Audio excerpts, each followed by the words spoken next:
রাজশাহীর দুর্গাপুর উপজেলার দাওয়াকান্দি সরকারি ডিগ্রি কলেজে চাঁদা দাবি ও ভিডিও ধারণকে কেন্দ্র করে একাধিক ধাপে সংঘর্ষ ও ওই কলেজের নারী শিক্ষিকাকে মারধরের ঘটনা ঘটেছে বলে স্থানীয় সূত্র ও প্রত্যক্ষদর্শীরা জানিয়েছেন। সামাজিক যোগাযোগ মাধ্যমে ছড়িয়ে পড়া বিভিন্ন ফুটেজ ও স্থানীয়দের বর্ণনায় পুরো ঘটনার ধারাবাহিকতা পাওয়া যায়।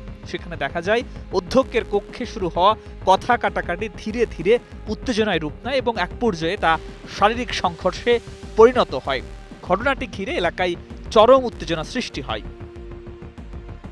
স্থানীয় সূত্র ও ভিডিও বিশ্লেষণ অনুযায়ী বৃহস্পতিবার জয়নগর ইউনিয়ন বিএনপির সহ সভাপতি আকবর আলী, ১ নম্বর ওয়ার্ড সভাপতি মোহাম্মদ এজার এবং ২ নম্বর ওয়ার্ড বিএনপি সভাপতি আফাজ উদ্দিন সহ কয়েকজন নেতাকর্মী দাওয়াকান্দি সরকারি ডিগ্রি কলেজের অধ্যক্ষ আব্দুর রাজ্জাকের কক্ষে প্রবেশ করেন। তারা ইসলামী জলসার দাওয়াত কার্ড বিতরণ এবং মসজিদ উন্নয়নের জন্য স্থানীয়ভাবে অনুদান বা চাঁদা দাবি করেন।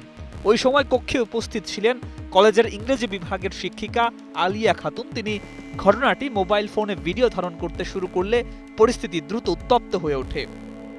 ভিডিও ফুটেজে দেখা যায় ভিডিও করা নিয়ে আপত্তি জানালে শিক্ষিকা আলিয়া খাতুন এবং উপস্থিত বিএনপি নেতাকর্মীদের মধ্যে বাকবিতণ্ডা শুরু হয়। এক পর্যায়ে শিক্ষিকা আলিয়া খাতুন বিএনপি নেতা আকবর আলীকে থাপ্পড় মারেন বলে দৃশ্যমান অংশে দেখা যায়।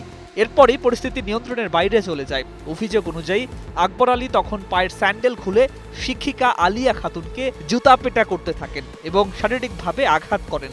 একই সঙ্গে তার চুল ধরে টেবিলের ওপর মাথা ঠেকিয়ে মারধর করা হয় বলে স্থানীয়রা জানিয়েছেন।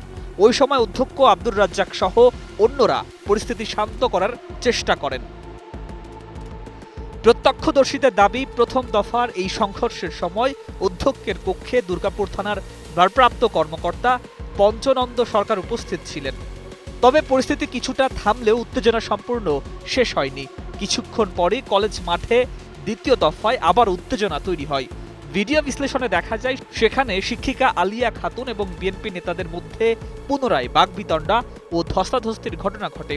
স্থানীয়দের দাবি, ওই সময়ে ওই পর্যায়ে শিক্ষিকা এক বিএনপি নেতাকে মাটিতে ফেলে আঘাত করেন, যার আলাদা ভিডিও ফুটেজও রয়েছে বলে উল্লেখ করা হয়েছে। এরপর পরিস্থিতি আরও জটিল আকার ধারণ করে। স্থানীয় সূত্র জানায়, প্রথম দফার ঘটনার পর আকবর আলীর নেতৃত্বে প্রায় ৪০ থেকে ৫০ জন বিএনপি নেতাকর্মী পুনরায় কলেজে প্রবেশ করেন।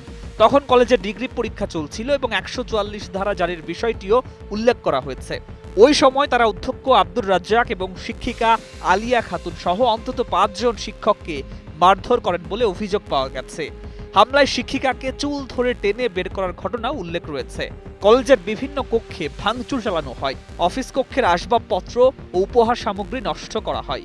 গুরুতর আহত অধ্যক্ষ আব্দুর রাজ্জাক ও শিক্ষিকা আলিয়া খাতুনকে রাজশাহী মেডিকেল কলেজ হাসপাতালে ভর্তি করা হয়েছে। ঘটনার পর স্থানীয়ভাবে ছড়িয়ে পড়া ভিডিওগুলোতে দেখা যায় পুরো কলেজ এলাকায় আতঙ্ক ছড়িয়ে পড়ে এবং শিক্ষার্থীরা পরীক্ষার মাঝেই ভীতিকর পরিস্থিতির মধ্যে পড়ে।